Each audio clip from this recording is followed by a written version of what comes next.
In a small but thriving town in America, David and his wife Sophia lived together.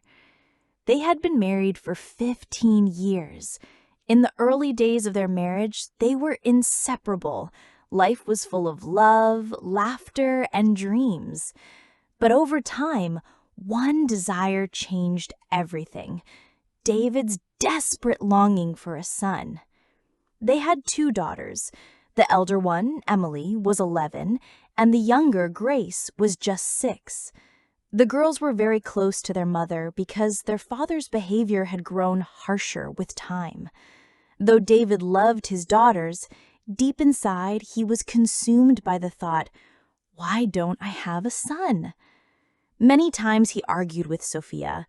"Sophia, I need a son, someone who will carry my name, someone who will inherit everything I've built." Tears would fill Sophia's eyes as she softly replied, "David, this is not in my hands. It's in God's will." But her words only enraged David more. He became short-tempered, finding faults in her cooking, shouting over small issues, and at times even raising his hand against her. Emily and Grace would stand helplessly beside their mother, too frightened to stop their father. After 15 years of marriage, Sophia became pregnant once again. David clung to hope that this time he would have a son. But when the results came, it was yet another girl. From that day forward, something inside David broke. He began staying out late, sometimes not returning home at all.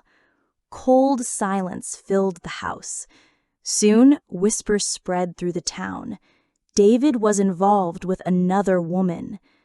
One night, Sophia gathered her courage and asked, "David, is it true you're with someone else?" David snapped, his voice cold. "Yes, and she's carrying my child, the son you could never give me." Sophia's world collapsed. That very night, David brought Miranda home. He held her hand as though she was the greatest treasure in the world. Miranda smirked at Sophia with a mocking smile. Sophia, unable to contain her rage, slapped her. David lost control. In a fit of madness, he beat his pregnant wife mercilessly until she collapsed, bleeding on the floor. The girls screamed and cried, trying to stop his father. "Dad, please stop! You're hurting Mom!" But David's heart had turned to stone. Sophia was rushed to the hospital, but she didn't survive. The doctor's words shattered everything. "Your wife and her baby are gone." Emily screamed at the top of her lungs, while little Grace, confused and innocent, asked softly, "When will Mommy wake up?" It was that moment their world fell apart. Now, Miranda ruled the house. David was blinded by her. At first, she ignored the girls, but soon her true colors showed. She forced them to work endlessly, washing dishes, scrubbing clothes, and often beat them. Emily tried to protect her younger sister, but she usually ended up taking the punishment herself. One day, a man came to the house. His name was Victor. Emily hid and overheard their conversation. Victor whispered, "David must be eliminated. Get the property signed under your name, then poison him. And those 2 girls, get rid of them too. They'll be trouble as heirs." Miranda chuckled. "Not yet. First, I'll give birth to my child. Once I convince David to sign everything over to my son, then you'll see how easy it will be."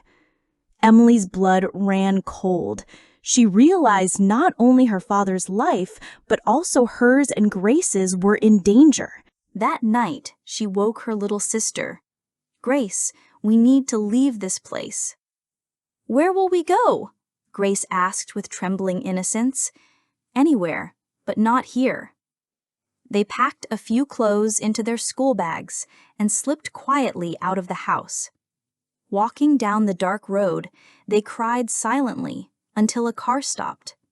Inside sat a man named Michael. He rolled down the window and asked, "Why are you girls out here alone at this hour?" Emily bravely replied, "Our mom is gone. We have no one left. Please take us to an orphanage." Michael's heart ached. He let them in and drove them for hours until they reached an orphanage far away.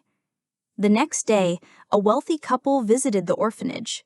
They were instantly drawn to Grace and told the staff they wanted to adopt her. Emily stood in front of them, pleading, "We're sisters. Please don't separate us. If she goes, I'll go too. Don't take her away from me." Her words filled the room with silence. Just as the couple hesitated, the door swung open. Michael walked back in, determination in his eyes. "If you'll allow it, I'll take them both. I want these two girls as my daughters." The staff quickly prepared the papers, and just like that, Emily and Grace had a new home. Michael not only gave them his name, but also the love of both a father and a mother. Months later, news broke that Miranda and Victor had been arrested. Their plot had been exposed. When David learned the truth, he drowned in regret. He had lost his wife, lost his daughters, and now lived in complete loneliness. Emily and Grace, however, began a new life, safe and filled with love. With Michael, they found a family again. Deep in their hearts, they knew their mother's soul would finally rest in peace, knowing her daughters were free from cruelty. This story is proof that those who oppress others end up alone, while the oppressed, if they find courage, always discover a door to light.